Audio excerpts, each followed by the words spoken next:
श्री रामचंद्राय नमो नमः। मैं आपके समक्ष श्री रामचंद्र की बात बोलने जा रहा हूँ। जब श्री रामचंद्र जंगल में हैं, पास में सीता देवी है, भ्राता लक्ष्मण है, तब क्या स्थिति हो रही है। भरत किस प्रकार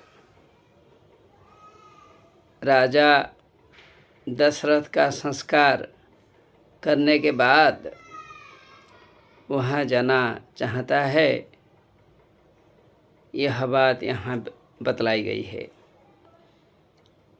कुलगुरु वशिष्ठ ने तो प्रस्ताव रखा है, भरत आप राज्यभार को ग्रहण करें, लेकिन भरत ने मना कर दिया। भरत ने कहा, मेरे भाई योग्य राम होते हुए मैं कैसे इसे ले सकता।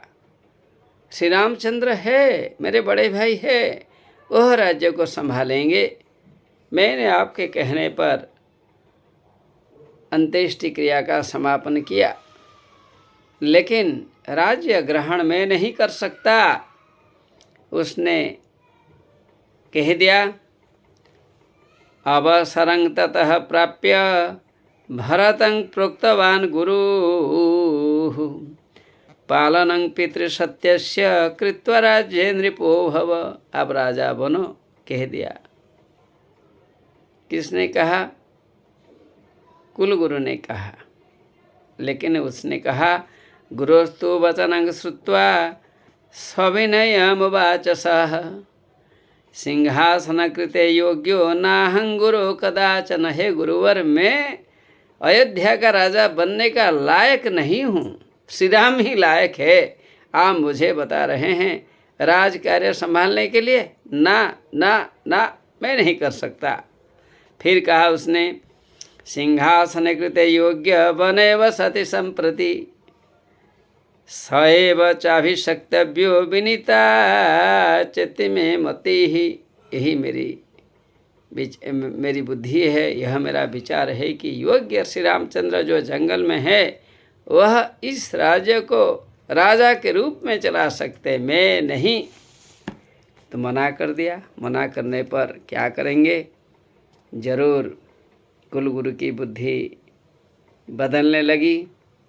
श्री रामस्य आनयनाय भरतादीनां वनगमनं।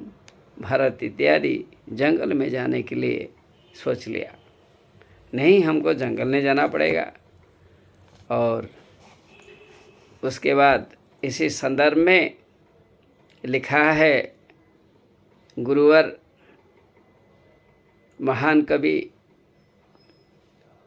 प्रोफेसर डॉक्टर सदाशिव प्रहराज ने लिखा है अपनी संस्कृत भाषा में, गंगा तीरं च संप्राप्ता निषाद राज आगत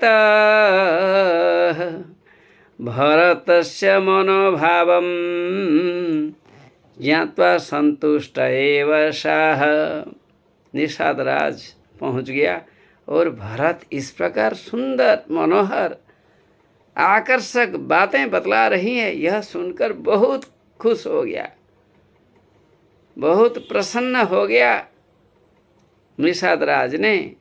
और उसने कहा, यथा संभव मितेषां सत्कारं कृतवान् पुनः परं तटं च गंगायाः प्रभाते नीतवान् स्तुतान्।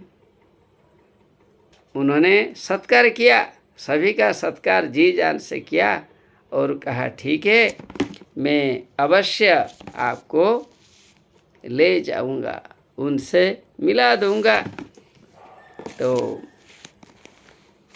वो भी बड़ा प्रसन्न है। अभी इनके मन में दुख नहीं है। जब भरत के मन में दुख नहीं है तो राम का हित चाहने वाले के मन में दुख कैसे होगा। भरत के आनंद से वो भी आनंदित हो गया। इस प्रकार की बात अब तक आ गई है।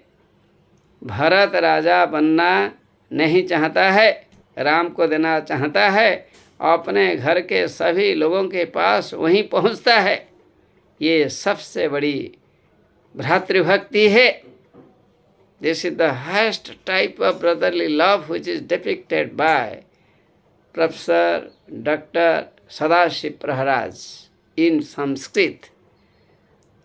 आप लोग पढ़े जाने और राम की कथा को संपूर्णतः सत्यतः ऐतिहासिक रूप में जानने के लिए प्रयत्न करें। नमो नमः।